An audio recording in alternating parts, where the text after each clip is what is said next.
I'm told now you are more prepared because you've been going around, at least you've been in existence for 5 years, close to 5 years now. So you can imagine the amount of time you've taken to build structures deep on ground. And I've also seen your mobilization campaigns.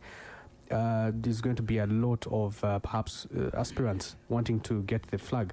How are you prepared for 2026? Of course, we are prepared, and for us, we're more prepared because we know that it is not going to be business as usual, both on our side, but also from our competitors.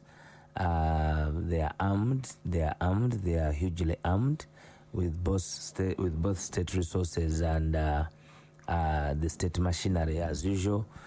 We anticipate a lot of brutality, militarism to facilitate the longevity of the system. That is clearly on its collapse. And it is going to take being tough to be around 2026. Therefore, that is why we are calling it a protest vote, because it's not going to be for the weakling. We will lose lives, people will be imprisoned, abducted, but the people will overcome finally. So we are extremely working day and night. Definitely, we have a lot of pushback from the state, as of now. We were in Mbale, and we were tasked that we should only be in a hall and do activities in a hall, and they gave us all the rules of engagement as you saw our activity in Mbale. Tomorrow was supposed to be in Bushenyi. We have not been cleared. And those are the bottlenecks. Those are the challenges that we find in execution of our planning. That is why we always want to be certain. If they tell us it is going to be 21st, because that's the only way we will get opportunity to operate. We are operating in very, very, very, very uncertain circumstances, because you need your political party, but you need to get security clearance. You need to get your hands are tied, but you're expected to participate in the boxing match. That is why, as a boxer, you need to change and know that you will not have everything at your.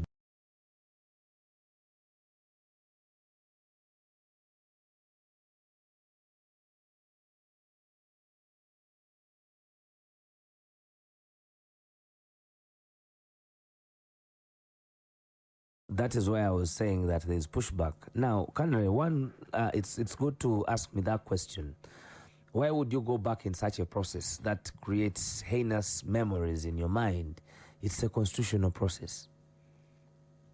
It is not something that we must run away from because we are law-abiding citizens. It is a constitutional process that to determine leaders, the people shall go to the ballot every 5 years. Now we are facing a challenge of those in charge trying to maneuver and use their existentiality, their actually long existentiality, because that has assisted them to embed impunity through creating institutions that will only facilitate their longevity. So what you do as a competitor and one who has actually advantaged over even those atrocities committed over you, you continue the fight. You don't leave the constitutional process.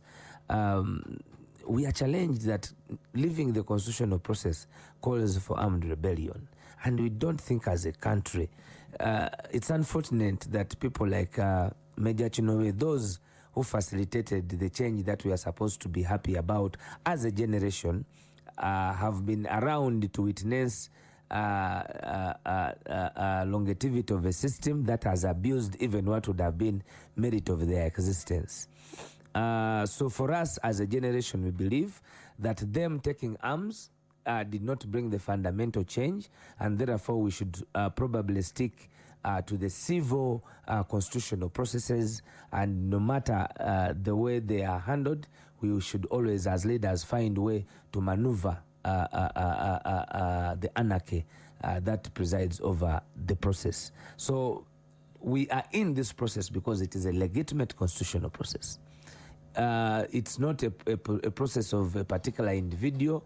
Whether that individual abuses the process, the issue to us is that it is a constitutional process. But also fundamentally, we won that other process despite whatever has been described. The challenge that we still have up today is how to maneuver and overlap the anarchy that comes with the righteous being in charge rather than those who are defeated being in charge.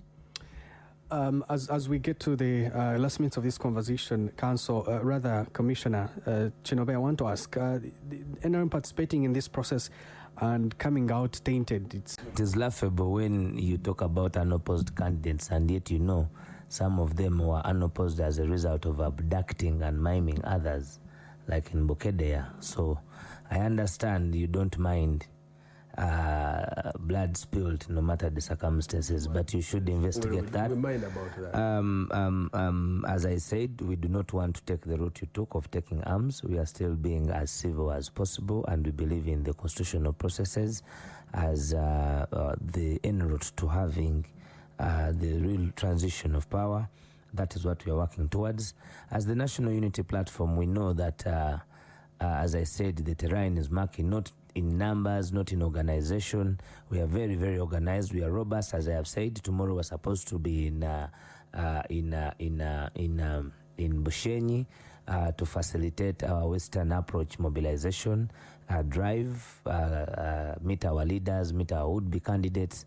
But then we have not yet been cleared by the police as a way of trying to provoke us and stop us from having these exercises go on. When they look at one being successful, then they come back, then they engage you, then they eat the time. So when you have such disadvantages, then you must move faster. So we have already moved faster on many fronts. We already have structures in all parts of the country. It is unfortunate when one talks about regional political parties, and yet, so if you've been defeated in a particular region and you've won another region, that makes you what? Sometimes what people call other political parties, yet you don't allow them to operate fully in those other spaces, is definitely a political hullabaloo. Unfortunately, out of time, 30 seconds. You want to last appeal? Okay.